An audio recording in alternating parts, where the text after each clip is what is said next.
ఇక ఇటీవల కాంగ్రెస్ పార్టీకి గుడ్ బై చెప్పిన జీవన్ రెడ్డి త్వరలోనే బీఆర్ఎస్ గూటికి చేరతారనే ప్రచారం సాగుతుంది. జీవన్ రెడ్డి నివాసానికి బీఆర్ఎస్ వర్కింగ్ ప్రెసిడెంట్ కేటీఆర్ వెళ్లనున్నారు. ఈ సందర్భంగా జీవన్ రెడ్డిని బీఆర్ఎస్ పార్టీలోకి రావాల్సిందిగా కేటీఆర్ ఆహ్వానించనున్నారు. ఇక కేటీఆర్ ఇటీవలే అమెరికా పర్యటన ముగించుకొని హైదరాబాద్కు చేరుకున్నారు.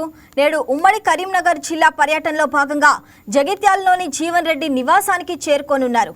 ఇప్పటికే జీవన్ రెడ్డితో సంప్రదింపులు జరిపిన కేటీఆర్ స్వయంగా కలిసి ఆయనను బీఆర్ఎస్లోకి ఆహ్వానించనున్నారు. అయితే కాంగ్రెస్ నుంచి బయటకు వచ్చాక జీవన్ రెడ్డికి బీజేపీ నుంచి కూడా ఆహ్వానం అందినట్లు తెలుస్తుంది. కానీ జీవన్ రెడ్డి మాత్రం బీఆర్ఎస్లోకి చేరడానికి సుముఖత వ్యక్తం చేశారు.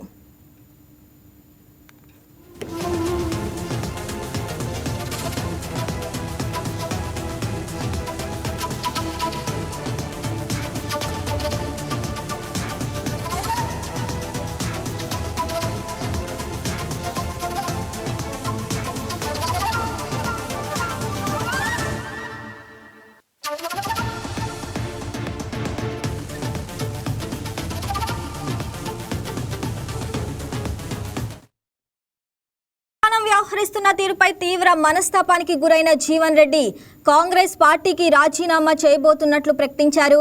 రాజీనామా ప్రకటన వెలువడగానే టీపీసీసీ చీఫ్ మహేష్ కుమార్ గౌడ్, మంత్రులు, ఏఐసీసీ కీలక నేతల వరకు వెళ్లి బుజ్జగించినప్పటికీ చర్చలు ఫలించలేదు.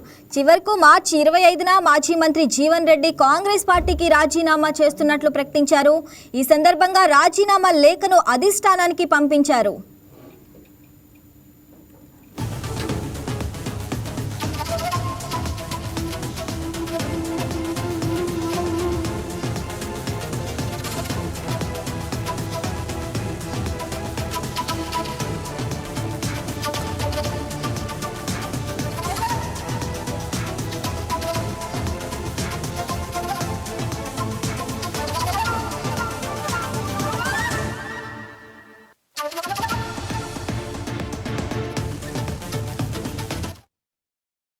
జీవన్ రెడ్డి తెలుగుదేశం పార్టీ ఆవిర్భావం తర్వాత 1983లో ఆ పార్టీలో చేరి ఎమ్మెల్యేగా ఎన్నికయ్యారు.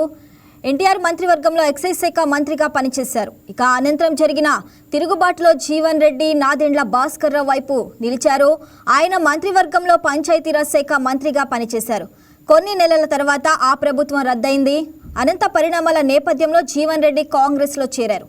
అప్పటి నుంచి ఇప్పటి వరకు కాంగ్రెస్లోనే ఉంటూ జిల్లా రాష్ట్ర స్థాయిలో కీలక పాత్ర నిర్వహించారు. ఢిల్లీ స్థాయిలో అగ్రనేతలతో సద్బంధాలు పెంచుకున్నారు.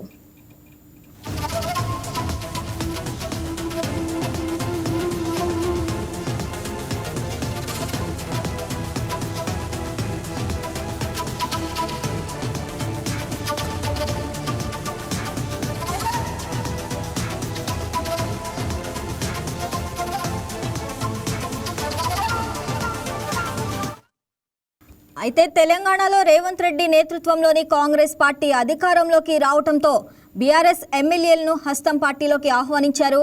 ఈ క్రమంలో జగిత్యాలకు చెందిన BRS MLA doctor Sanjay Kumar ఆ పార్టీని వీడి కాంగ్రెస్లో చేరారు. ఆయన చేరికను వ్యతిరేకించిన జీవన్ రెడ్డి తీవ్ర అసంతృప్తికి గురయ్యారు. పలు పార్టీ సమావేశాల్లో తన అసంతృప్తిని బాహాటంగానే వ్యక్తం చేస్తూ బీఆర్ఎస్ ఎమ్మెల్యేను చేర్చుకోవడాన్ని ప్రశ్నిస్తూ వచ్చారు.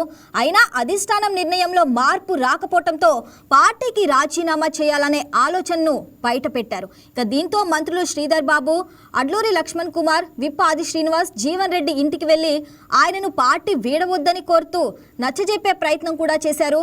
అయినా కానీ జీవన్ రెడ్డి తనకు పార్టీలో విలువ లేదని చెప్తూ దశాబ్దాల పాటు ఉన్న కాంగ్రెస్ పార్టీకి రాజీనామా చేశారు.